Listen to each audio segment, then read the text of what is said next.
And hello, everybody. Welcome to another Saturday night live stream. This is a special one as we have a brand new guest with us tonight, somebody who has never been on the channel before. She's new to the community. It is Marta. We'll be introducing you to Marta in just a second. Before we do, I just want to also point out that Marta is bringing with her a side hustle that I know very little about, and that's the used clothes side hustle. And I'm really, really excited to get into that as well tonight. So before we get into that, Marta, why don't you tell us how you are first, and then maybe a little bit about yourself? I'm very well, thank you. How are you? I'm great.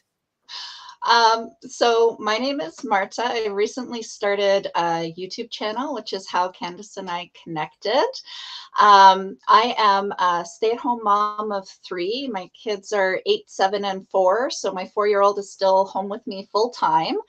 And a few years ago, about 3 years ago, I started it just kind of evolved over time, but I started what ended up being a side hustle. I kind of refer to it as a monetized hobby.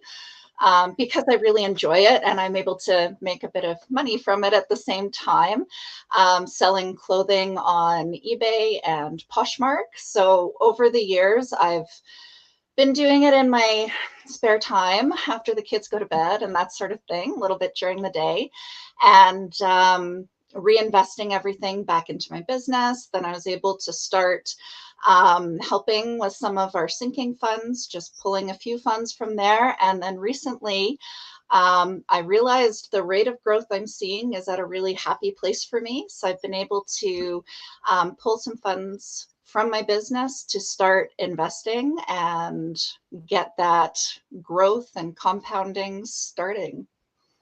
Oh, that is fantastic. And now the clothing side hustle, which we'll get into in a little bit, that's with a company called Poshmark, right? Yes. Yes. Perfect. Before we get to Poshmark, though, here's a question I'm kind of curious about. I noticed that you're using Wealthsimple.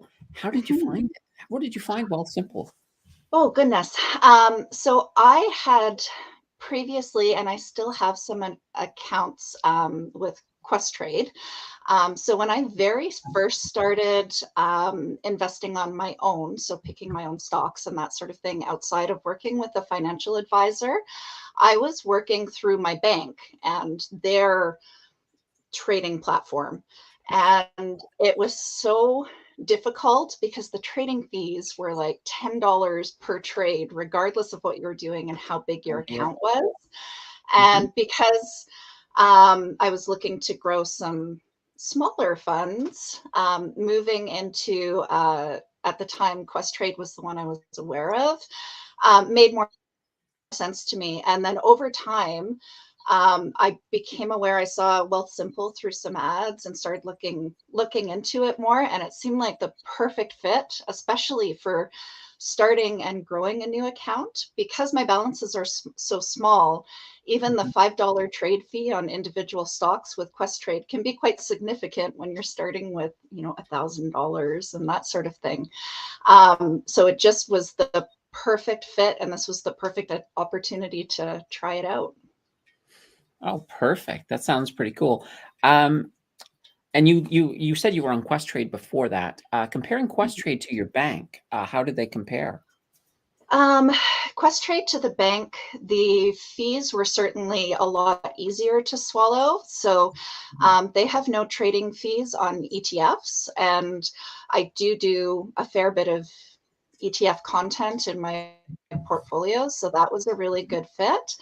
Um, in terms of the information available and the reports that you can pull and that sort of thing, it's not as fleshy or fleshed out as the bank system, but you're also not paying for all of that extra.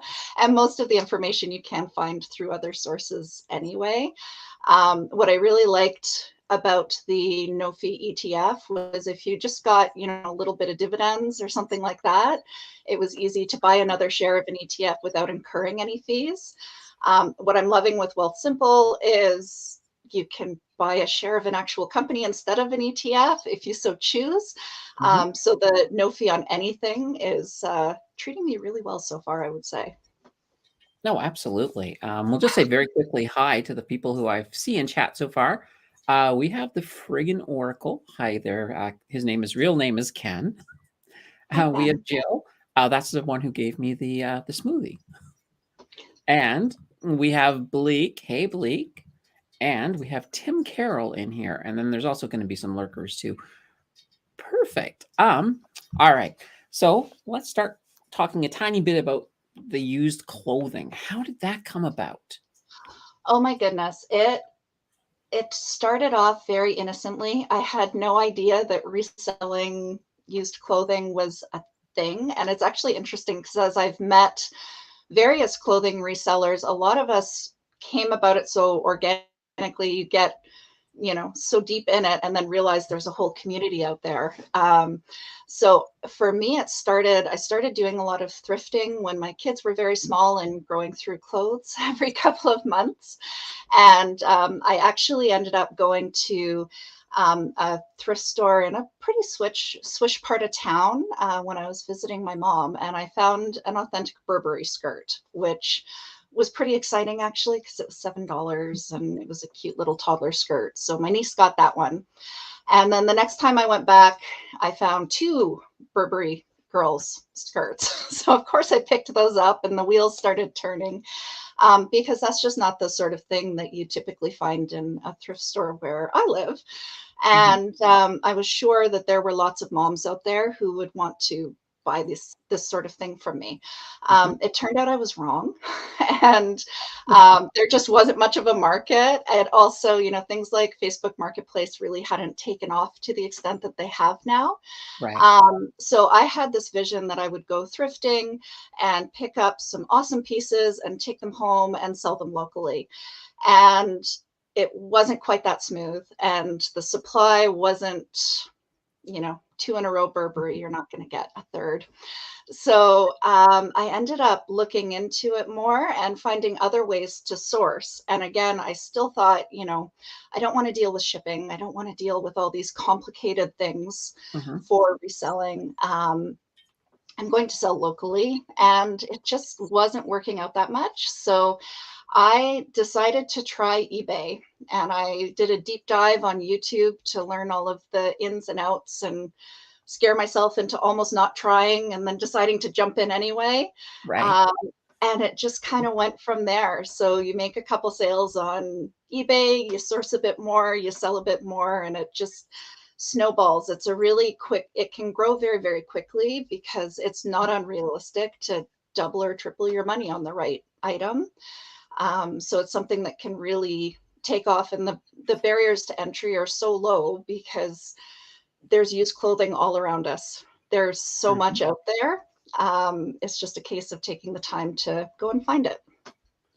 Oh, absolutely. I know with eBay, my mom did that.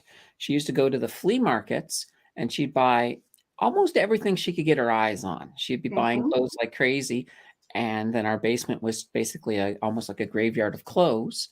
Yeah, kind of like that. Then she listed on eBay, and she used to make a good amount. But I think like you, she kind of did got sick of doing all the shipping herself and shipping things off to people, and eventually she sort of fell away from that. But Mhm. I think she was making some nice returns when she was doing it.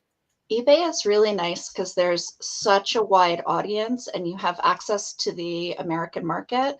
So Mhm. I have become much more choosy since Poshmark started in Canada about what I'm listing on eBay. So there are some things that are very specific, like designer children's clothing. There's a very niche market that's interested in that.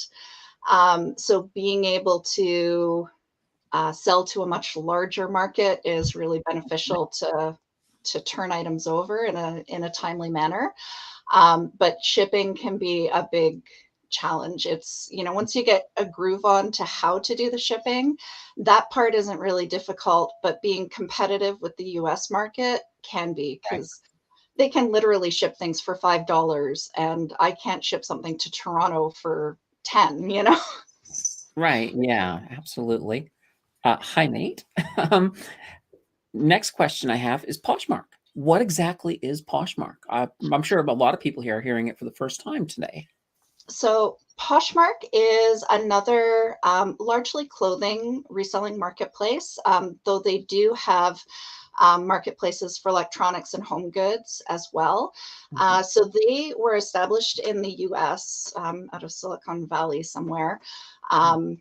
10, 12 years ago. And they've been in Canada for about, I'm going to say 2.5 years. So they kind of tout themselves as an easier platform to sell on. They've taken out a lot of the things that people find challenging with eBay. So when you list an item on Poshmark, there are a lot fewer fields to fill out. And when you sell an item, they generate a shipping label for you and you just print it out, put it on the package, put it in the Mhm. mail, and it's out of sight, out of mind. Um, they also have a much shorter return window. So, your funds are really yours quite a bit quicker than they are Mhm. with eBay. But it's very similar. They've got categories for women, men, children. They go by.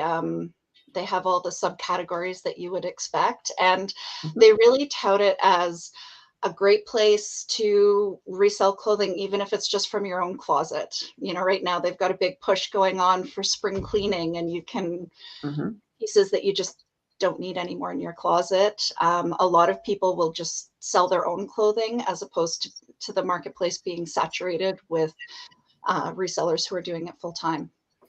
Okay. Now, are they only like Poshmark Canada? Are they only shipping in Canada, or are they doing North America, or is it just Canada? They are only shipping in Canada. So they have like a US marketplace and we can see it, but we can't buy from them or ship to them.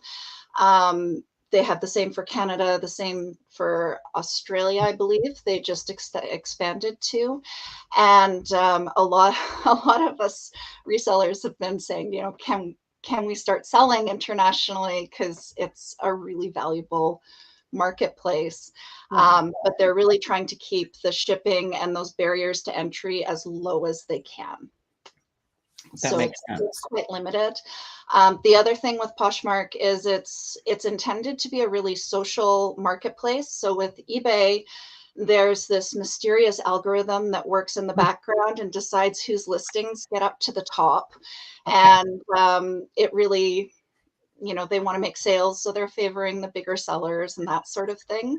Mhm. Poshmark, you go in and you share your items to the community.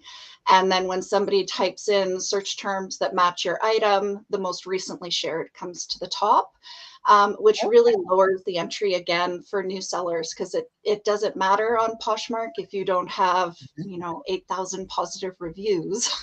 Right. um, it's getting your items in front of people so that they Okay. can So your purchase your it. actual social standing doesn't really play any role in what people are seeing. No, but somebody who's going in and sharing, it's called your closet, your listings on Poshmark. If you're only sharing your closet once a week, your items are going to gradually bump down in the search ranking. So you're less likely to make those sales. Whereas somebody who's coming in and sharing their closet 2 or 3 or more times a day will Mhm. naturally stay higher in the search algorithm. That makes sense. And like Nate is saying about algorithms being the biggest pain for new sellers and creators. I It, mean, it's like that on it's YouTube true. as well. I'm sure you're just as a new YouTuber, you're probably just starting to get familiar with that YouTube algorithm. It gets very hard Mhm, to get eyeballs on your mhm. videos.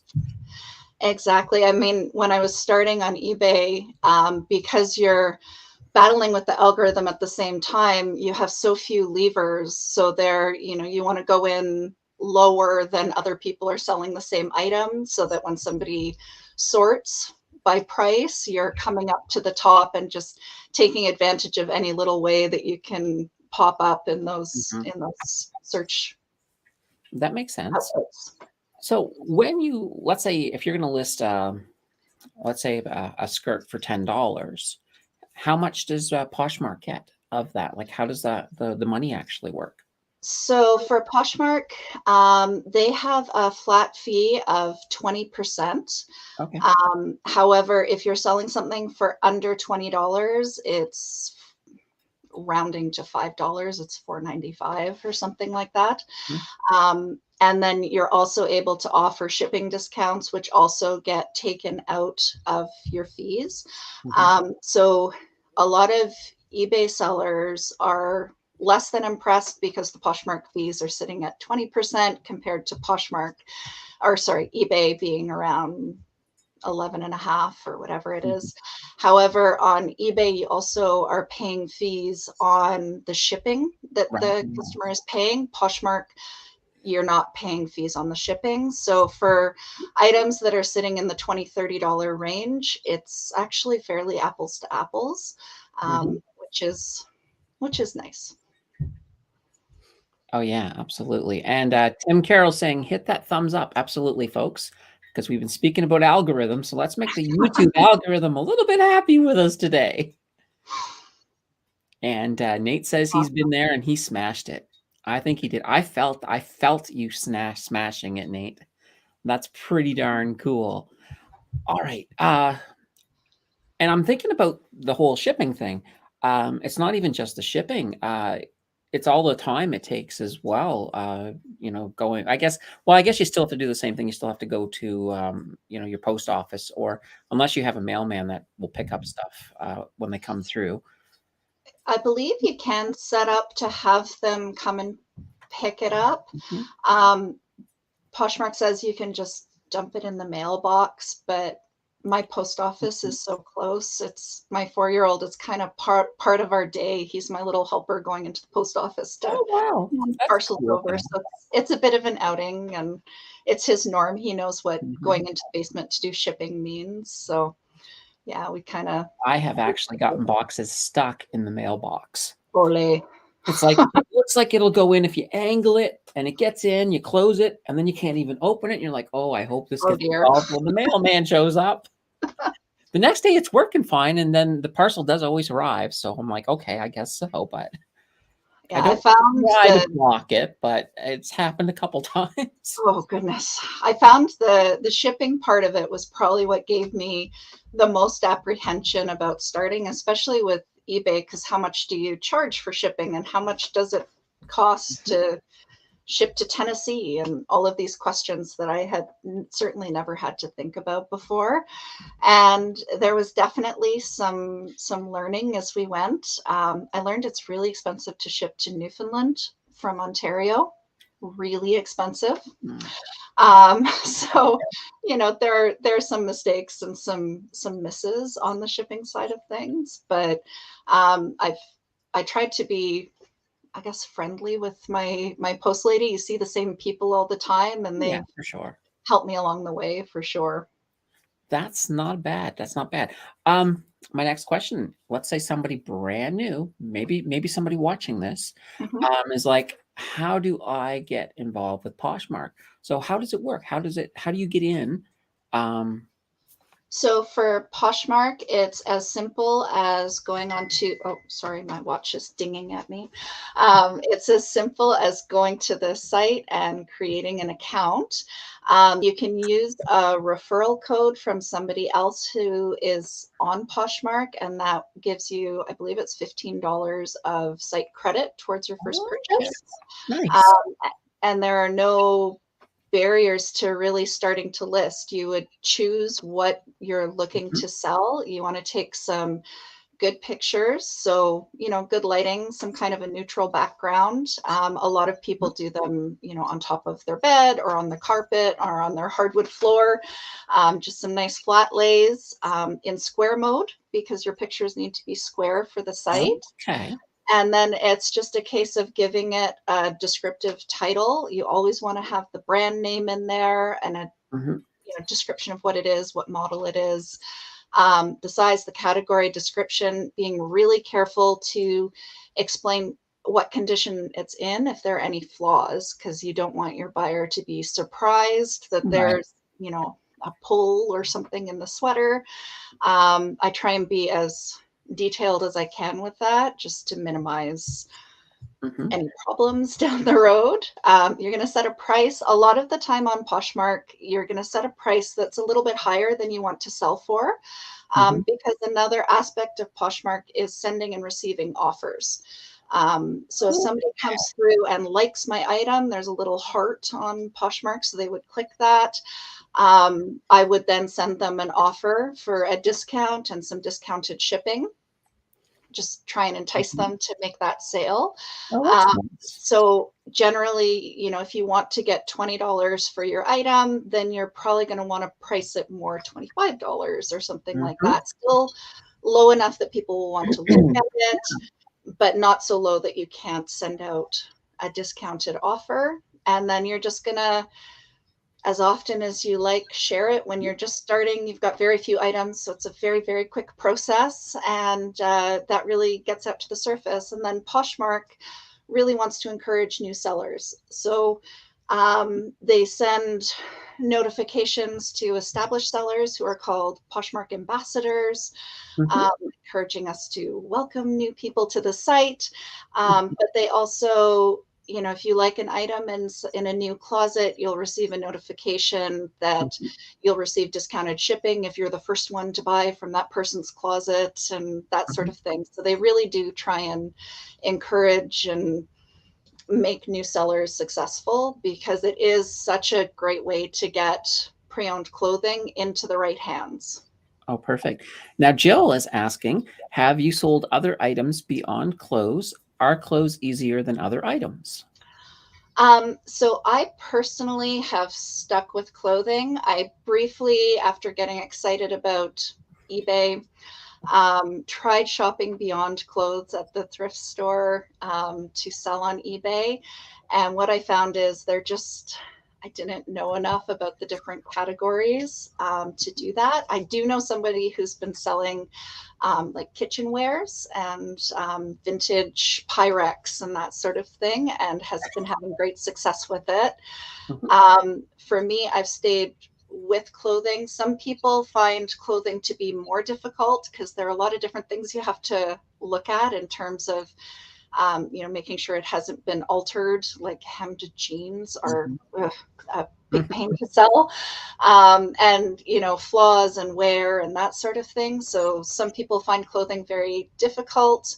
I find, because clothing is what I do, I have kind of my standard photos that I take, my standard things that I look at. So I kind of have a groove going with it. So I don't find it too difficult that way.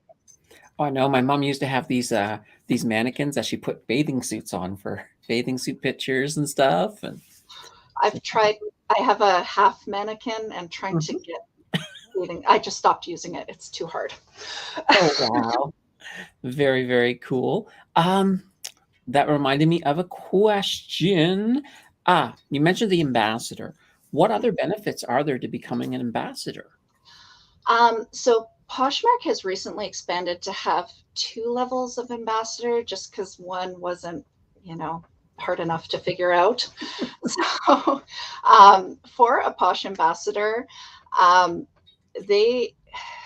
when you first join the site, they want to connect people with closets. Generally, I find people don't shop, I specifically shop from this person. I shop for what I want to find, and whoever's selling it is who I work with. But I guess some people work directly with closets. So when you first sign up, you are kind of assigned based on the brands that you like. You're assigned certain sellers. Sorry, I'm rambling here. Okay. Certain sellers who sell those brands, so that when you're looking at, your feed of new listings and newly shared, you see things that you like. So those people are Posh ambassadors who you're being connected to. And the idea is, the more people that are seeing your items, the more likely you are to be making a sale. Other advantages of being a Posh ambassador. Oh, goodness, I'm drawing a complete blank. I'm sorry.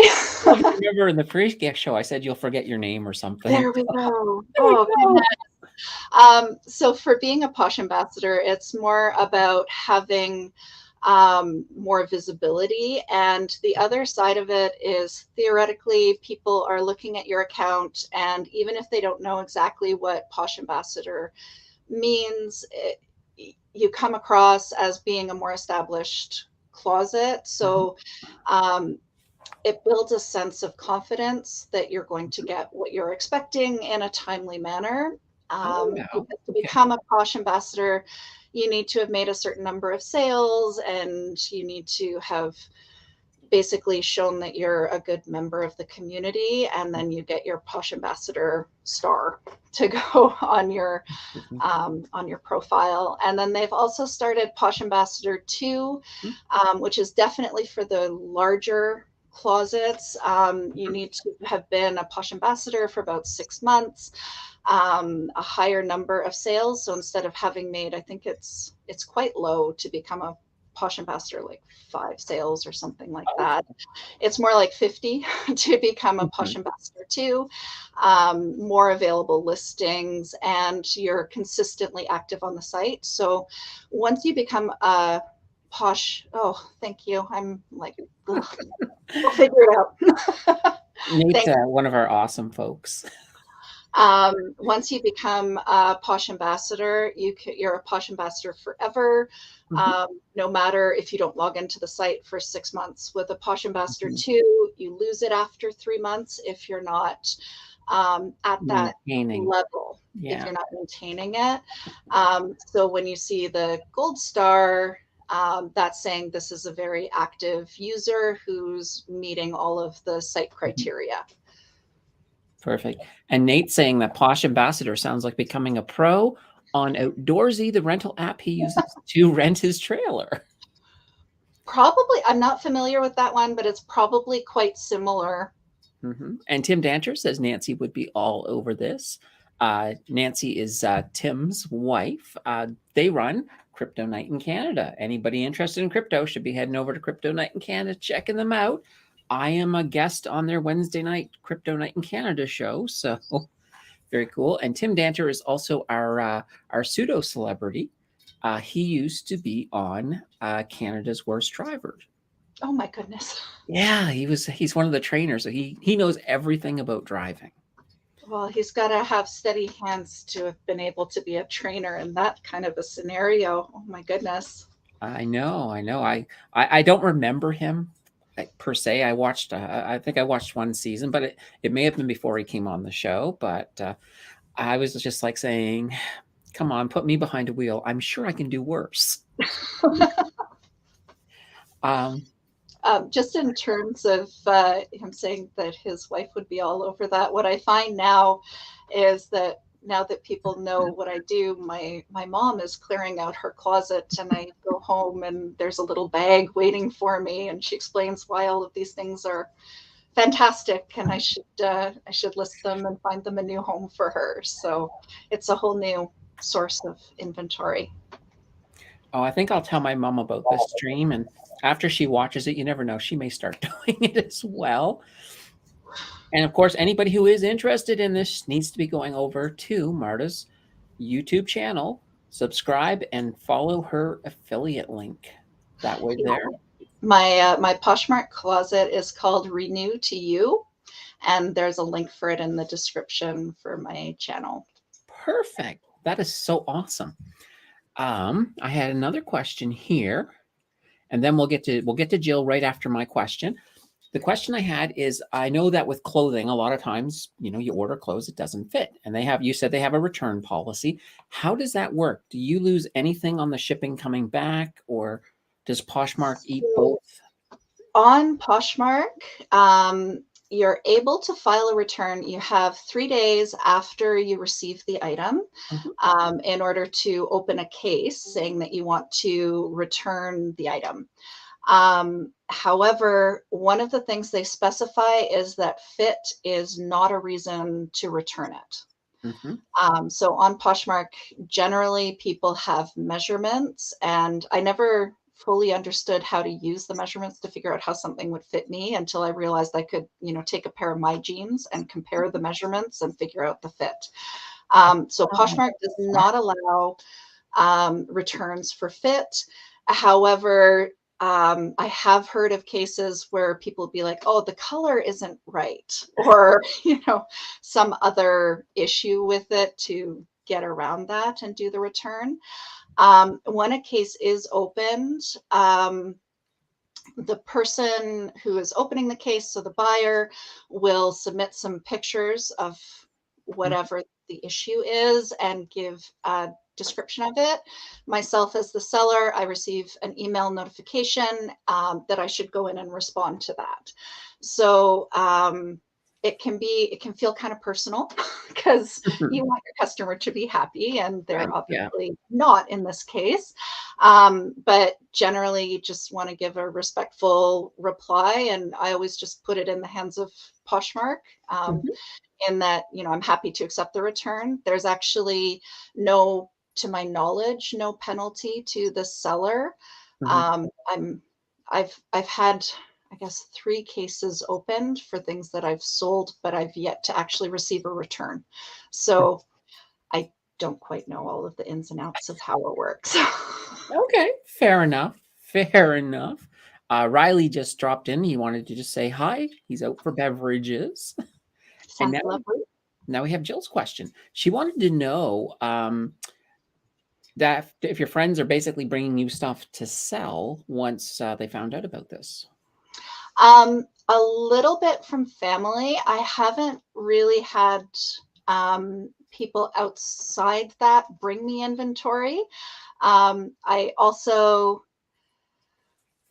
I guess I haven't done a lot of asking around. People know what I do, but a few people have signed up for Poshmark, actually, including my post lady signed up and started selling themselves on Poshmark. So a lot of people, I mean, it's such a low barrier to entry that a lot of people will just post things themselves.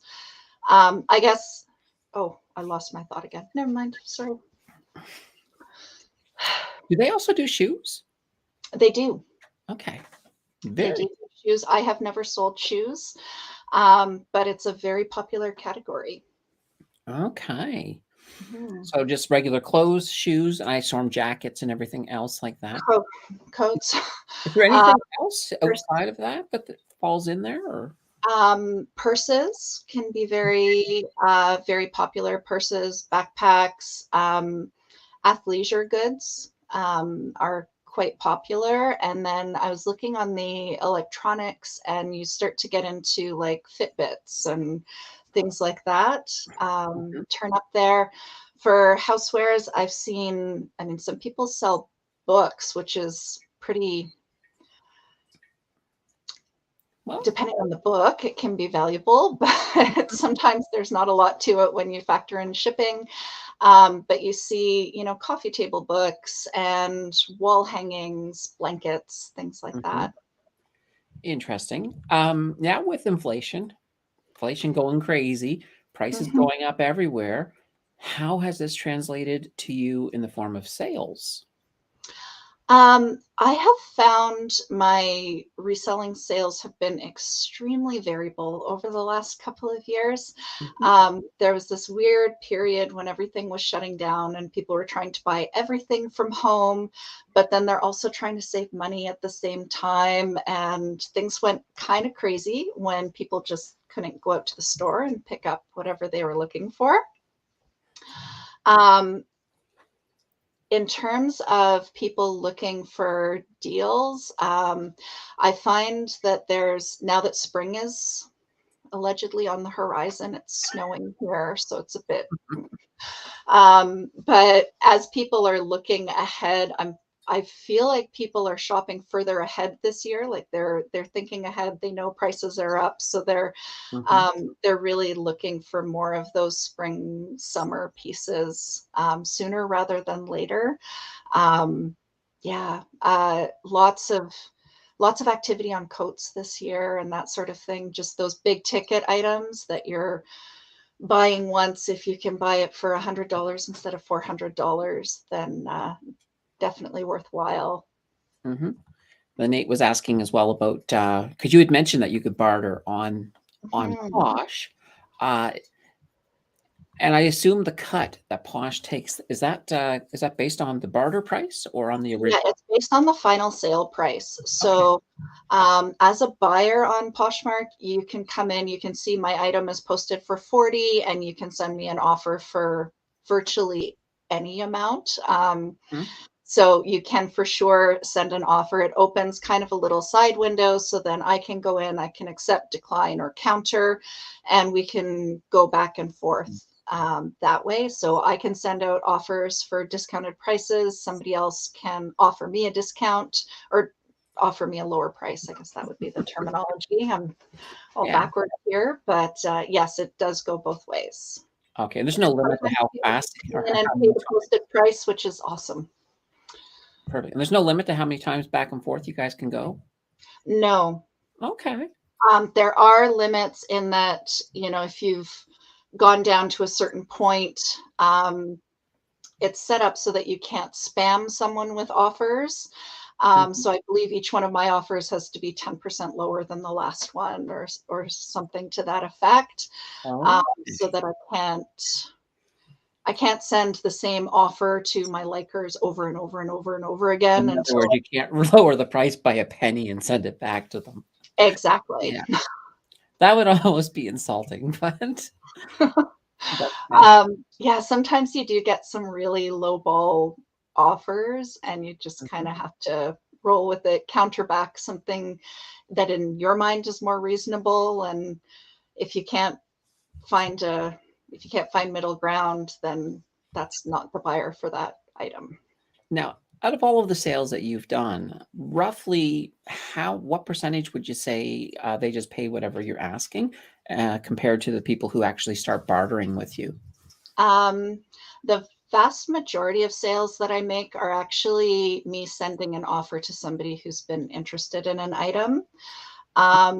It's I would have to go back and look at my stats, but it's probably only, I'm going to say around 10% of people just coming in and paying the posted rate.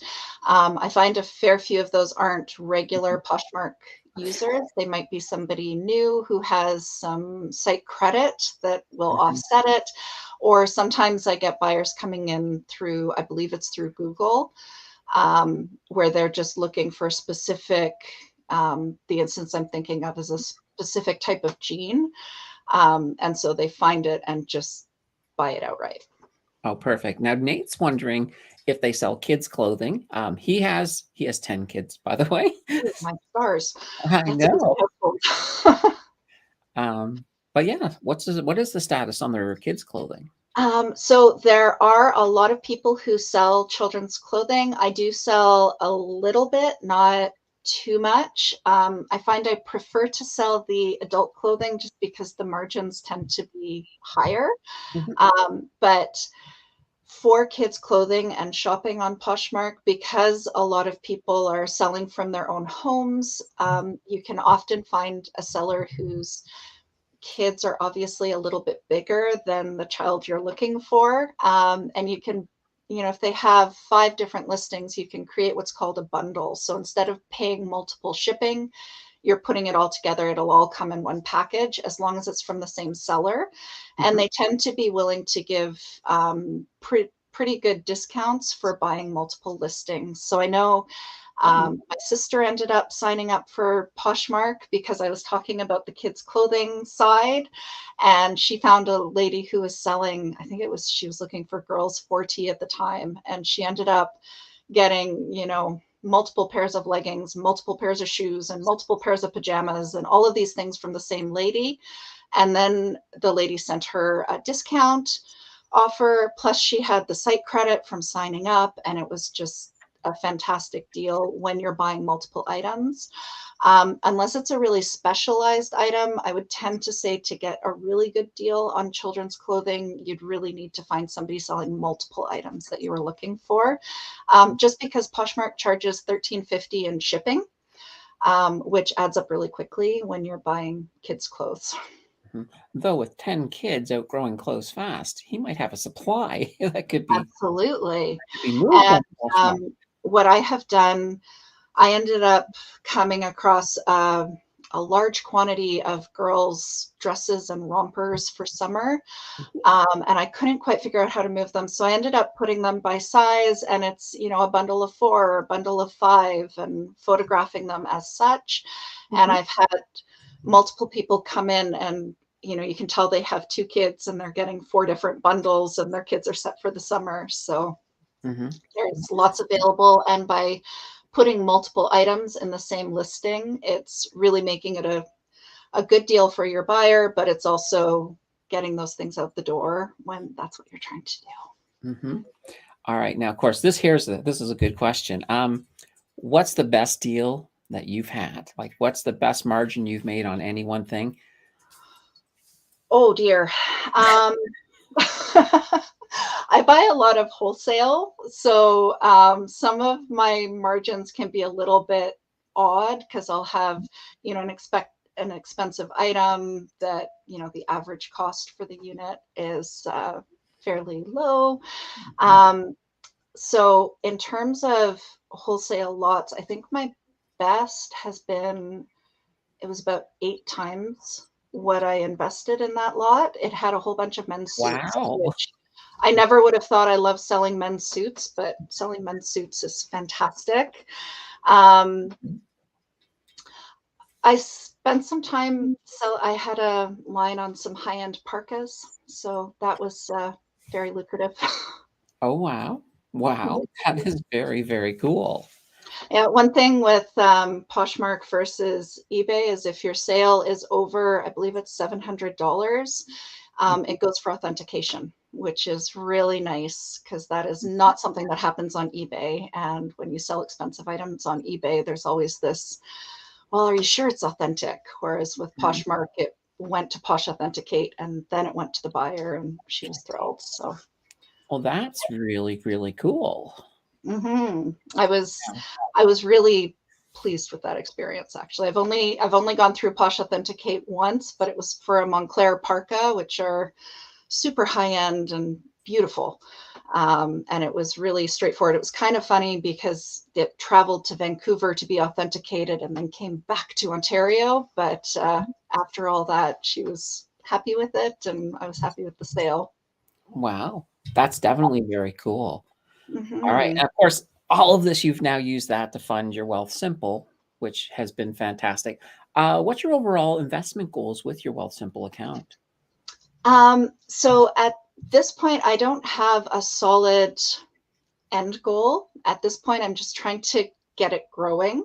Mhm. I would love to get to the point that I could use it as a down payment on an investment property or something like that that could Okay. continue to generate income. In the shorter term, though, I'm just trying to keep my reselling growing and keep the inventory coming in, hopefully at a rate that I can get it out the door so I don't drown.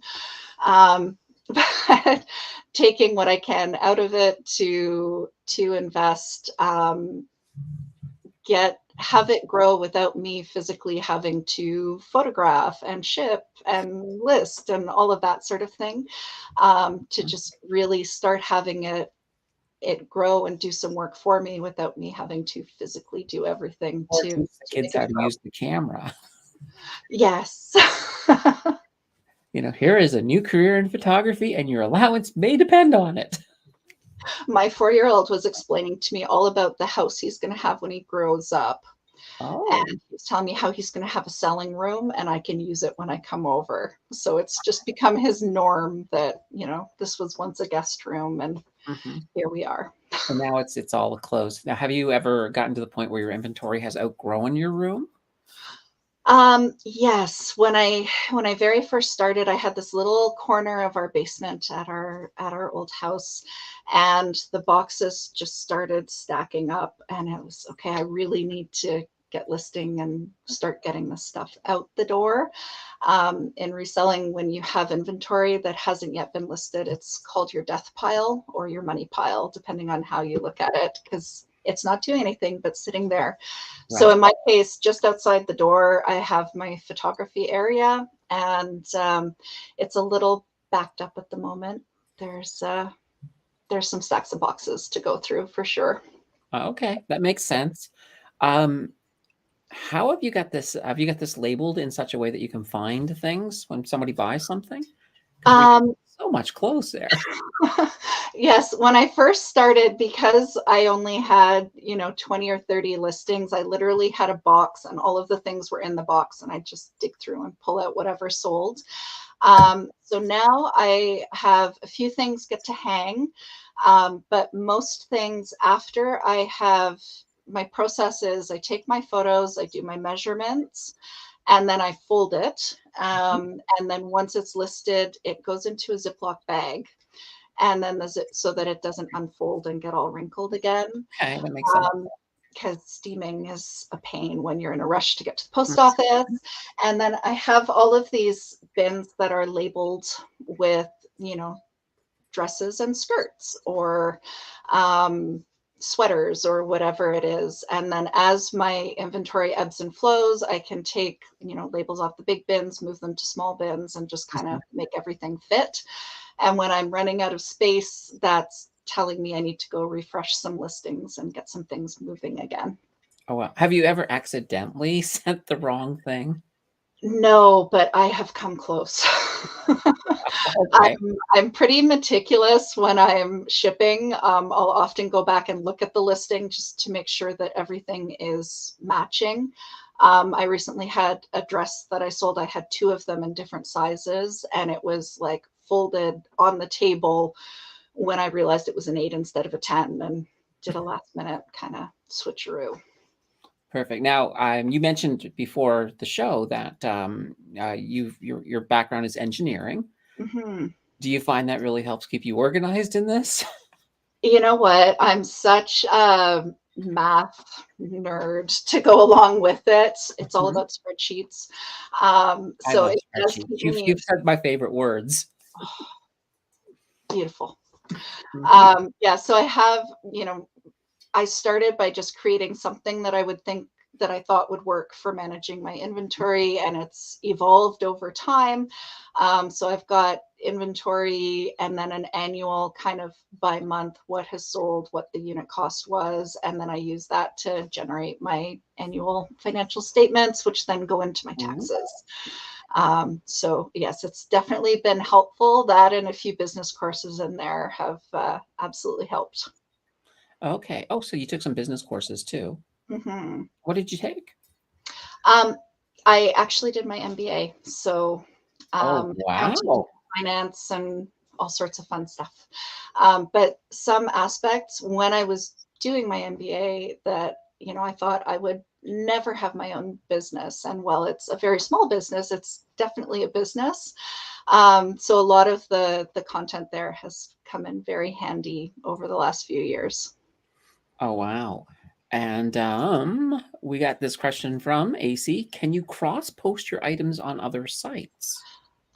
You absolutely can. I understand that there's some software that you can subscribe to that will cross list for you. I have never used it, but I have done parallel listings on eBay and Poshmark at the same time. You just Okay. have to kind of be on top of it because if it sells in one place, you need to delete it from the other place. Mhm. So, yeah, just keeping on top of what's listed where.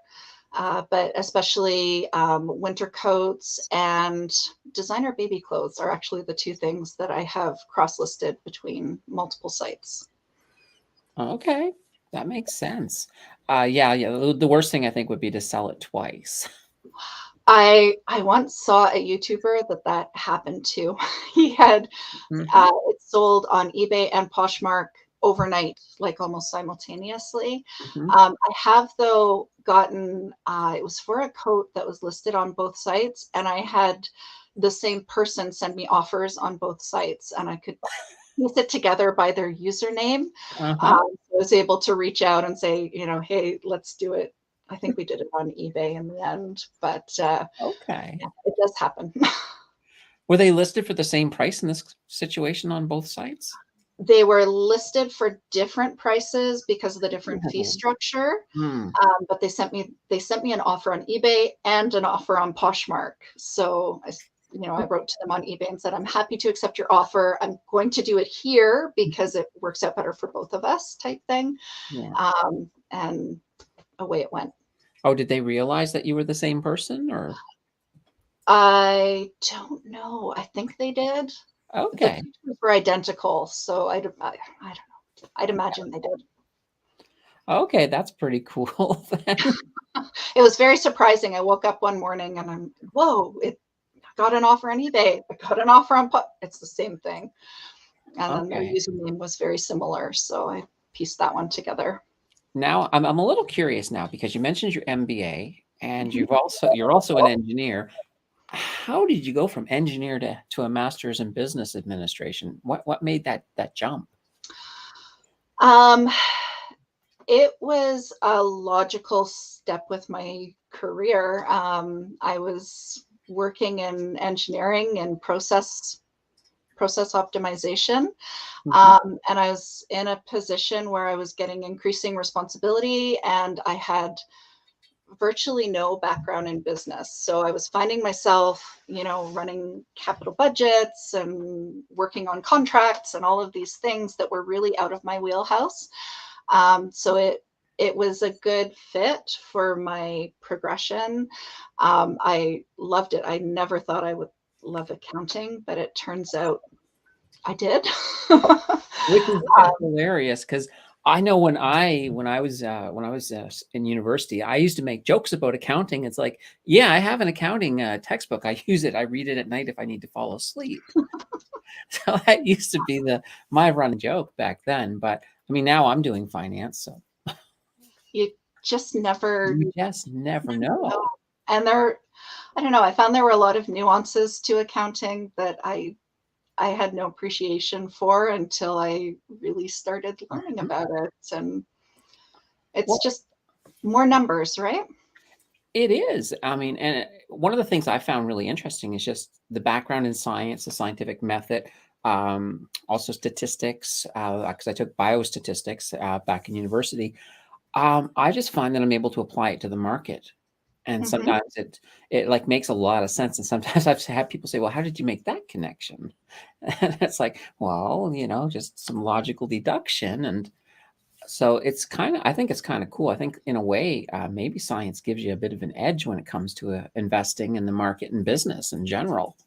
Absolutely. And also with figuring out what algorithms are doing and what kind of variables might feed into them and Mhm. what you can control. Because with a lot of algorithms, there are a lot of things out of your control, but if there's anything in your Mhm. control that you can work on, it's huge. And just, understanding enough about how they work to be able to identify some of those variables.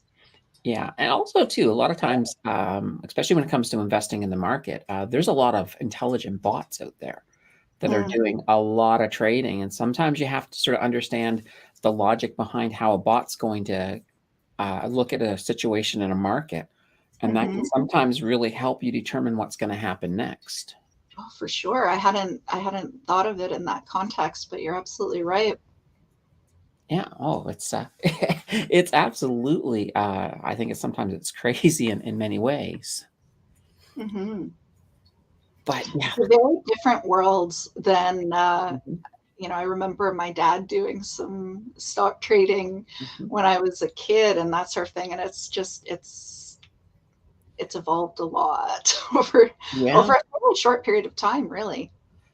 Yeah. Now, I mean, I know myself, I had no exposure to finances. When I graduated, even out of high school, I didn't really even fully understand how to do my taxes at that point in time. Hmm. Now, with that type of education system, where they kind of let us down when it comes to finances, Hmm. are you sort of taking a little bit of that financial knowledge and passing that on to your kids and getting them at least prepared? Um, definitely try to. We've been introducing the concept of growing your money and working to grow, that we need to live within, preferably below our means, and kind of introducing those concepts of making choices on what's important to spend your money on, so that you can invest some additional money, or so that you can invest and grow and work towards bigger things. I feel very lucky. My dad was really into personal finance when I was growing up, in terms of really prioritizing what we spent our money on. So, travel was something that was important. And, I had friends come over and complain that we had no good food in the house because we didn't buy the brand name snacks. And, Right. he introduced the want versus need. I think I opened my first RSP when I was 16. That sort of thing. He really started those concepts in, but then they've also evolved over time. I mean, I was extremely debt adverse for a long time. Like, even I think it's good to be debt adverse, but in terms of things like mortgages and those things that are actually building your wealth in the long run, my views have kind of evolved over time. So my husband and I have pretty reasonably open or child appropriate financial conversations in front of the kids, and we talk about where our priorities are and that sort of thing, so that they can get those seeds planted for managing their own finances when they get older. Oh yeah, absolutely. I think a lot of people will probably be jealous the fact that you were, starting your investing journey as young as you did. It was like very minimal, but it was still, it You know, was it pretty was cool. it was still, I mean, when I was a teenager, I was not investing money. My dad was just really neat. Once I had a summer job, we'd just kind of chat, and he'd be like, "Where's your checking account at? We should probably look at opening a GIC just to set some of it aside." And at the time, GICs were like 4% or whatever, which I'd probably be buying more GICs now if they were 4%. But so it goes. And he kind of opened that up, or he'd take me along to a financial advisor because he, see a good opportunity to move my RSP GIC into something a bit more, with a Mhm. bit more upside to it. So it kind of, it made me aware of it early on, which definitely helped to make the most. Well, you could always do more. I wish I'd done more in my 20s, but I did what I could. Mhm. Now, I guess one question I forgot to ask you about the close. How much time are you sinking into this? Like, how much of a time sink is this business or this side hustle? So it is variable. I think any side hustle when you're first starting it's going to be a time sink because everything is brand new and it takes Mhm. forever because you're learning everything. Think about editing your first YouTube video. It probably took a little while. Mhm. So at this point, what I've really tried to focus on is getting my systems down so that I can photograph and measure and all of that sort of thing, so that it's not taking forever. Um, I'm probably, again, it ebbs and flows. I think I'd probably average a couple hours a day. Okay. Sometimes a little bit more. When I'm in parka season and it's like October, then it's Mhm. definitely more. But I find it's perfect for me at this stage in my life because it's very flexible. All I have to do in a given day is my shipping. Mhm. Everything else can wait. So when the kids' school suddenly shut down and I Mhm. had everybody at home, I could dial that one back. Oh, dear. Or, I spent about half the summer with my closet offline last year just to be able to spend extra time with my kids. So it ebbs and flows, but in terms of having a steady, happy level of sales, I find in the probably 2 hours a day is where it sits. I feel like I could also optimize a bit more. Sometimes when I'm listing, it's, in the evening with a movie on and my feet up by the fire, which Mhm. it would be absolutely faster if I sat at the table and just pounded it out. So, it's a give and take. Oh, perfect, perfect. We've also got Nancy is in here. The difference between Tim and Nancy is Tim is the Tim Dancer, and Nancy is the Tim and Nancy Dancer. And this is right up her alley. I know that she's done a lot of different things where she's made a lot of arts and crafts that she would sell. I remember when I first met Tim and Nancy, she was working on something where she was actually putting plungers into some kind of an art thing. And I was just like, That's plunger. cool. That is cool. It really is. So yeah, that's really, really fascinating. One other last question here about the clothes. Um, for somebody brand new coming into it, uh, what kind of are they are they are they going to be starting to make money right away? Is there a bit of a curve, a learning curve? I think there's definitely a learning curve, and I think some of my biggest advice would be to just start and learn as you go. So Mhm. you may not be maximizing your profit right off the bat. I'm quite sure I'm still not maximizing everything. It's a work in progress. But one thing that's really nice with it is while you're learning, it doesn't take a huge investment to get going. Mhm. You can literally learn with things from your own closet, which maybe you donate them otherwise and you weren't going to have any return from them anyway. Mhm. And I mean, when I started, a steamer was the first thing I bought, and I bought it off Kijiji for $20, and it's Mhm. still sitting right outside my photography rig. So it's very low barrier. Yeah, you can start with almost nothing. Wow. Okay, well, that takes us from there to finances to YouTube. What possessed you to decide to say, I'm just going to start putting this on YouTube? So it has been an evolution, and it's been a long time coming. What I found was I enjoy consuming YouTube content, and I tend to take that content from two distinct places. There are a whole lot of people on YouTube who produce reselling content. A lot of ladies for Poshmark, and ladies and gentlemen for eBay generally, and then there are a lot of people um, who produce the finance content, which I absolutely love. It's like two of my passions all in one place. It's awesome. But I found there wasn't a lot of carryover between the two. So there were a lot of people telling you how to make a bit of extra money on Poshmark, but there wasn't a lot of content on how to translate that into something that could grow more long term. Mhm. And because it was something I enjoy watching YouTube, so I figured I'd give it a try. And I'm hoping to kind of meld those two fields a little bit more as Mhm. I get going. Right now, I feel like I have two separate channels just with the same name, but we'll figure it out.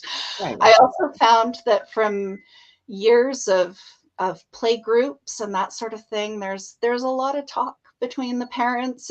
It can be a really financially stressful time when you've got kids at home, and so many moms were starting craft type businesses, or trying to get something going from home for a bit of extra money. And then at the same time, I was hearing a lot of people saying, things are really tight. Things are so tight in our budget. I don't have $500 to invest, or $10,000 would be life changing. And even if I had the money to invest, I wouldn't know where to start. Um, and the the finance lover in me just wanted to share, starting from this small account that started from selling clothes from home. Nice. How long were you thinking about doing YouTube before you finally took the jump? Uh, Probably a year. I actually like it. I know. Oh, I should have just started. I was thinking about it, and it took me a while to find something that was authentic for me to talk about. Like, I'm not a purely finance person, and I had started mapping out what a finance channel might look like for me, and it just wasn't sitting right. There was this other component that I couldn't work in. So I finally just decided to jump in and see if I could make it work as is. Nice, nice. And you're doing a good job. I like your channel. Thank you. I stumbled on it. I was just looking through, and because one of my big things is that I think there's not enough women in finance on YouTube. I agree. And so when I stumbled on yours, it popped up in one of my listings. I was like, oh, it's a woman and she's doing something financial. I'm here. I'm going to watch. Yeah. So I watched it and I was like, oh, she's got something. This is good. I enjoyed this. And for me to go and watch every single video, I know that you've got something. Hence the reason I threw the invite for you to come on tonight, because I was I like, was thrilled to receive it. Thank you so much. yeah. Well, I was like, well, hopefully. I was like, she probably has never received an email from No. somebody saying, hey, you should come on my live stream. But I come from that philosophy, that whole thing that Wayne Gretzky used to say, that you miss every shot you don't take. Absolutely. And that's happened. Like, even I did an interview. I don't know if you know who Frankie McDonald is, the weather guy. He's a weather personality. I didn't think I had a chance to get him on my channel. I just reached out to him on Twitter and I just asked. Next thing, he replied and said, "Sure, we can do it this date." And I was like, "Oh, okay." Fantastic. Right. So, it's kind of cool that way. Yeah. No, and I like your channel. I like the way it's coming along. I definitely think everybody who's here should check out your channel.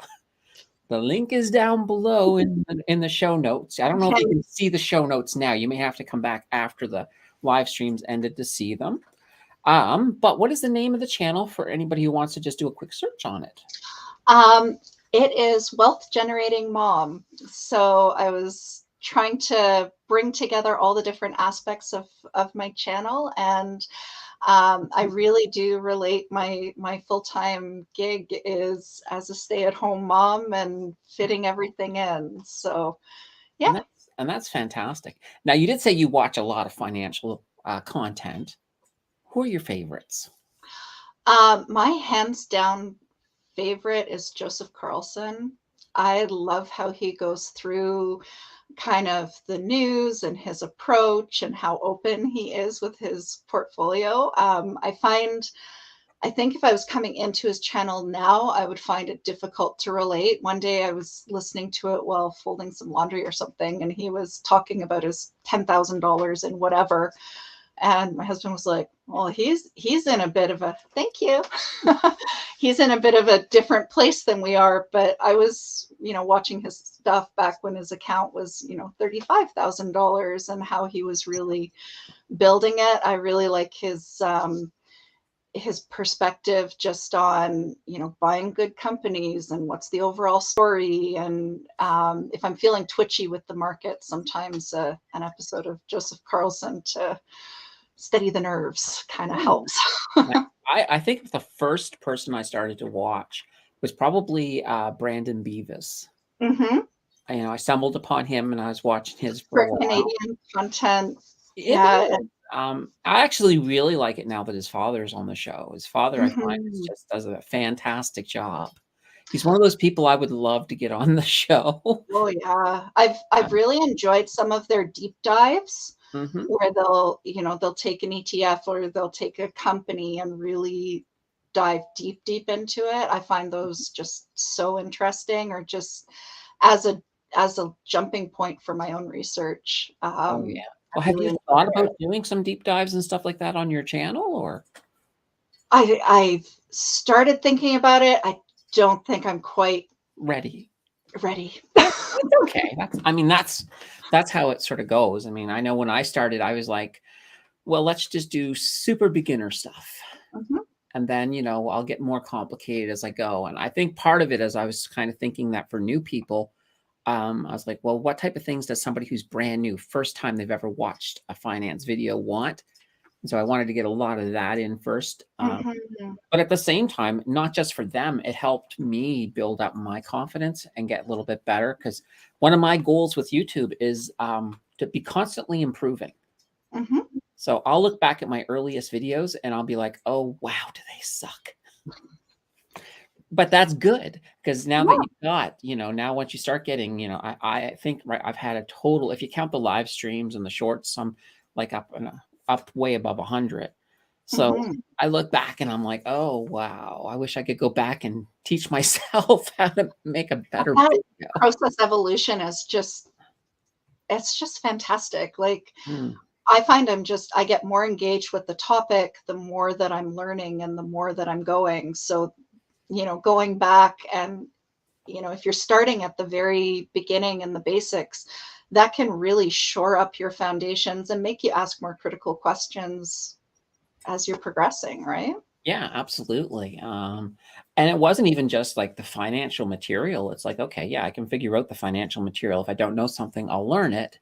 Hmm. But then editing was a whole brand new game. Oh, yes.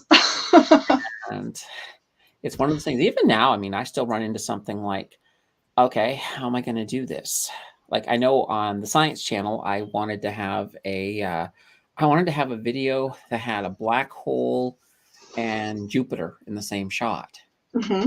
But I use Canva as my site where I get my source material from, Hmm. and they didn't have anything like that. Oh But boy. they did have a Jupiter with a green background. So I was like, okay, I bet you I can put in the first image, then put Jupiter over top of it, and then use the key out to key out the green. And keep in mind, I'm also in this image and I'm keyed out too. Holy. Big giant sandwich of stuff to get that shot. But Didn't you have a celebration when you got it? I was happy. I was like, woohoo, this is good. So I was very happy about that. But I know last October when I started this channel, if I had to do that, I would have been like, what? I know it's like nothing compared to what you just went through, but the first time I figured out how to get picture in picture, I was like, Oh, yes. yeah, Step absolutely. one, check that off the list. Well, the beautiful thing is that now that you're, a new member of the community, you've got resources. A lot of people in our community have one, tons of financial knowledge. There is Mhm. a Facebook page, and this goes not just for you, but for everybody. Sign up, join the Facebook group. My schedule's up there, so you know what videos are coming out, and ask questions. Is you know, that in your descriptions, or how would I find out about that? And if you go into the bottom, into the more information, Mhm. that's where the links for my Facebook group are and everything else, and all my affiliates and everything. So yeah, definitely sign up for that. And every so often somebody will ask me a question in the Facebook group, and I'm like, perfect, because that's what it's for. It's not just me Yeah. telling you guys everything I'm doing. So no, it's a great little group, and I think there's a really good community. And at the same time, if you get stuck on something with editing, you can always ask me a question about it because Awesome. I have been learning the school of hard knocks. I've definitely been having a look around your channel and some of the other folks as well when I was checking out some of your previous live streams and that. Oh, perfect. You've Seeing probably some then people already lifting seen them both up. Tim and Nancy Danter because they've been on a few of the streams. I I don't. The Yes, I supply have seen chain one some of was them. I was gonna say, Nancy. I'm not sure I've seen Nancy, but yes, I think I The did. big one with Tim was the relationship one. Hmm. So that was Tim. And there you go. You just picked up another sub. Speaking of Tim, Awesome. I It's very small and very new, but I'm really enjoying it and enjoying the process, which I think is the important thing, especially at this point in time. And you're doing fantastic. I'll put that out there. And that's why it's good to get some eyeballs on your channel. Just to, give that little YouTube algorithm a hey, look at Marta. She's doing a good job. Show her There you video to go. people. So that's wonderful. I do like that. Now, guys, if you guys have any questions for Marta, we're coming down to about 16 minutes left. So I'll just give you guys that. So questions, throw them out there. Otherwise, we're just going to talk about YouTube probably. um, Nothing wrong with that. no, there's definitely nothing wrong with that. What was I going to say? Have you looked at shorts at all? I actually just came across them through yours, and I believe it was Nate's channel as well. So I've started Ooh. trying to see those, and now that it's the sort of thing, once you start noticing yellow cars, all you see is yellow cars. So I'm seeing Mhm. shorts like Everywhere. everywhere now. And believe it or not, I got into the shorts because of Nate as well. Okay. Because Nate started doing them. Like me and Nate, our channels are about the same size. So Yeah. we're sort of growing together, so to say. And Yeah. so yeah, Nate was started doing these shorts, and I was like, oh, what's Nate doing all these shorts for? So I started figuring, okay, well, if he's doing a lot of these shorts, and I noticed his numbers started going up when he started doing the shorts. Mhm. So I was like, okay, let's spend 16 hours of pure research on shorts. So I pretty Sure. much watched every YouTube video that I could find on shorts Yeah. and the algorithm. And after reading that, I'm like, I need to be doing shorts. There you go. I actually, there's a channel called Family Finance that I watch. She's based in Brisbane, and Oh, it's an anonymous channel, but she, it's kind of slideshow based with voiceover, and she goes through their family's finances and how they're mhm. investing and all that sort of thing. And she recently came out. She's very strict with herself on how much time she gives to YouTube.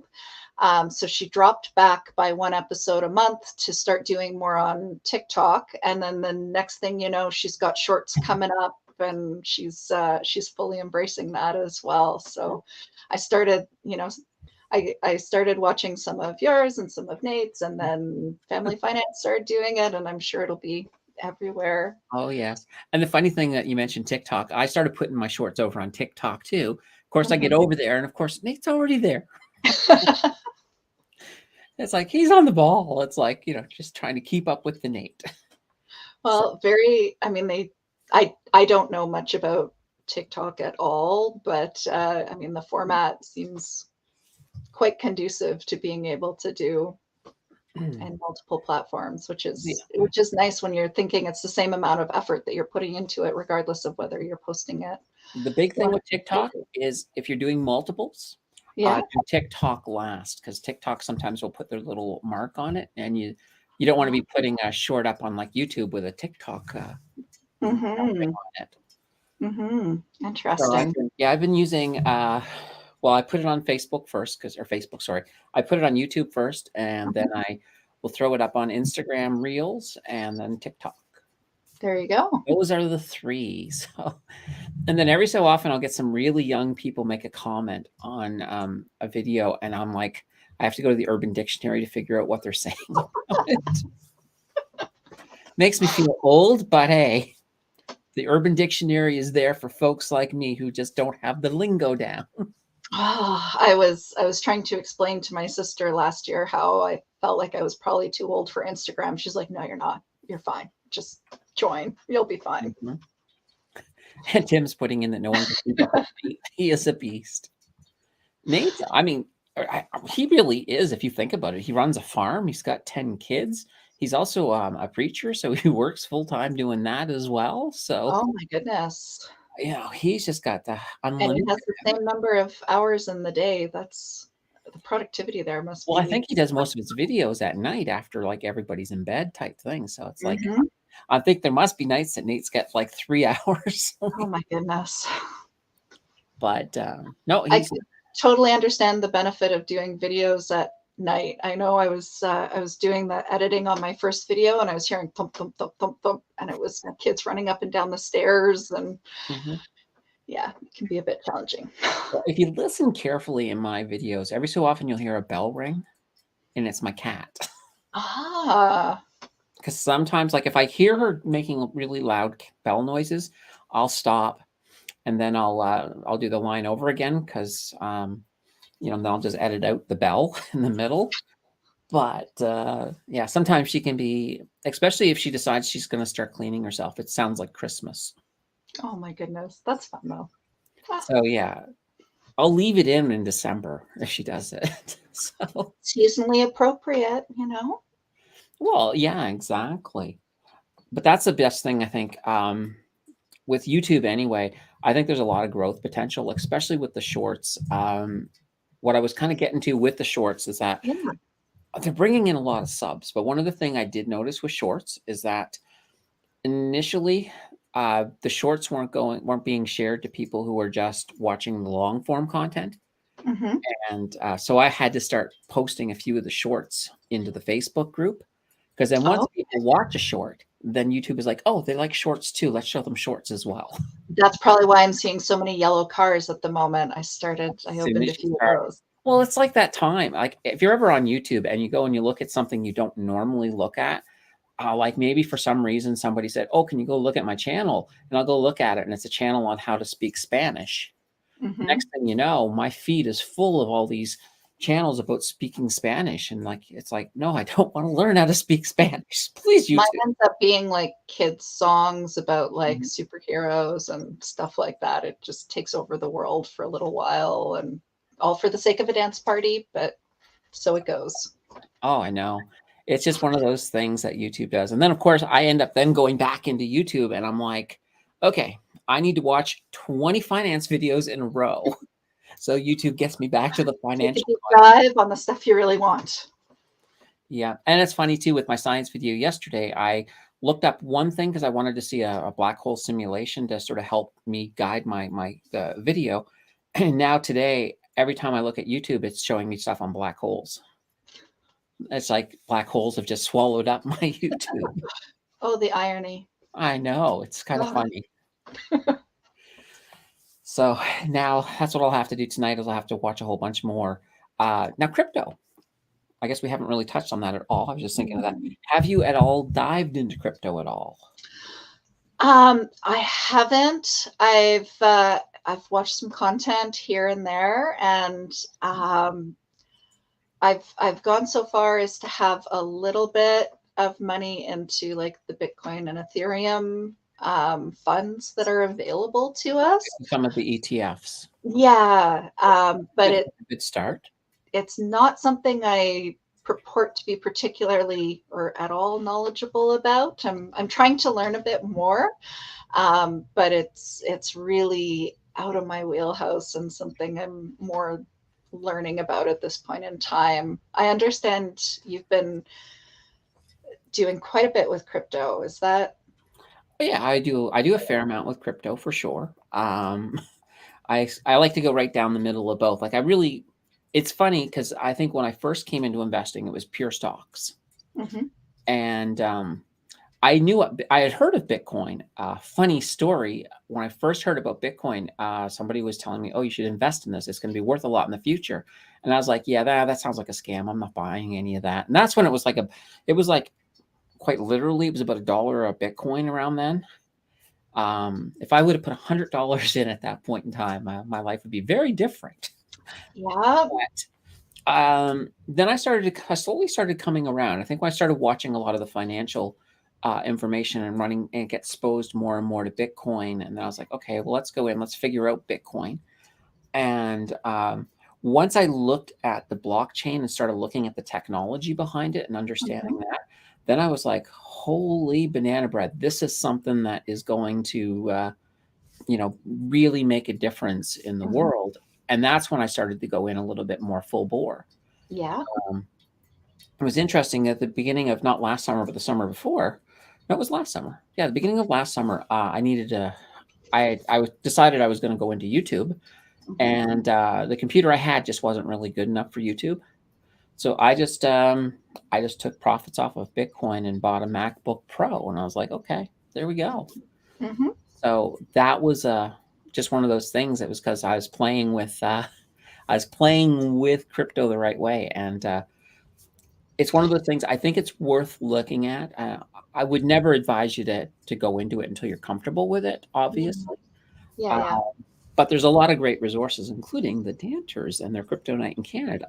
There we go. I like how, you're spending I like how, you're spending some time with crypto and learning about that really open the door to start a whole bunch of new things, through the purchase of that computer, and it opens a whole bunch of new doors that way It, too. it really does. I mean, a lot of people have changed their lives with crypto, and Bitcoin as of late has actually been slowly starting to get a lot of respect. Mhm. An interview that Janet Yellen did I think the interview was yesterday. She actually started saying positive things about Bitcoin, and that, you know, she was like, "Yeah, I know it's a good investment vehicle type thing." I was just like, "Whoa, this is somebody who's been very anti-Bitcoin for a long time." So, Yeah. you know, the winds of change are at Yeah. least happening right now. So it's one of those things where you at least have some ETFs. I think you're going to still experience, if when Bitcoin does start to grow, you're going to at least get growth out of it that way. So that's a good starting point. I realize it's just the very tip of the iceberg type thing. It's about as mainstream as you can get when it comes to crypto, but it's something that I feel like I've been able to do to kind of, you know, dip my toe in the water while I learn more and get that comfort level, I guess you could say. Mm-hmm. Now, Tim is saying, what is the stat? Something like only 1% invest in crypto. I think it's a little higher now, but it used to be as low as 1%. Yeah, I remember hearing 1%, and I've been hearing a lot of people edging more. Oh yeah, well, just look at Kevin O'Leary. You look at him a few years ago, Who was in mind there? he was anti-crypto, and now he's like, yeah, it's about 5% of my holdings. Which is no small quantity in his case. No, it really isn't. So that's just something I would say, keep it in the back of your head, do some research on. I think it's worth it. I think Mhm. it will benefit you quite a bit. And the Oracle's saying it's now 4%. And that's the thing. When crypto goes mainstream, getting in like the first 4% is a big thing. Yeah. So it's kind of a neat little thing. Hmm. You know, now I will, full disclosure, I'm bullish on crypto. So, but I used to be very From what I know, bearish. I don't blame you on that front at all. Yeah, no, I used to be very bearish as I kind of motioned in. All right, so we got about 4 minutes left. Before we go, what's coming up on your channel? When's your next video coming out? Any Um, particular plans? so my next video should be at the beginning of the week, and what I'm going to be talking about is on the side hustle as a way to really accelerate growing your wealth. So in those early days where you're just trying to, you know, get a few flakes together to form the starting of a snowball so it can get going, even those few extra dollars, if you can trade some time and skills to vastly accelerate and get yourself a few years ahead, um, by embracing the side hustle, if you're able to do that, it can have huge benefits. And that's kind of one of the ways I'm trying to knit together these two different sides of my channel. No, it's fantastic, and it works. And here's the beautiful thing, folks. I wasn't even remotely interested in her side hustle, but after watching it, I was like, this is kind of interesting. It's a bit of a niche market, and once you start looking at Poshmark content, there's a lot of it out there, but a lot of it is simply in terms of, you know, here's what I found at the thrift store, and it's nice fluffy content for, you know, folding the laundry or whatever. But as I think I said in probably my first video, the extra funds that you can bring in, yes, they could get really easily swallowed up in your family budget or in eating out a bit more or whatever, but being purposeful with them and growing them, it can make a real, it actually can make a real difference. And I'm pretty excited to be able to share that journey. Perfect. Absolutely. Thank you very much, Tim. It's always great to get feedback. And especially where this is Marta's first time. That doesn't hurt. So everybody, once again, sounding like a broken record, head to the links down below. Head over to Marta's channel. Give her some eyeballs. Give her a like and a subscribe. And, you know, and check her out. Help her out in her journey as she starts. Anyway, everybody, it has been fantastic having Marta on the show, and it's been fantastic having all of you here, because otherwise it would just be a FaceTime between me and Marta. That is also true. Absolutely. Well, everybody, we will see you next week. Same time, same channel. Take care, everybody. Thank you so much.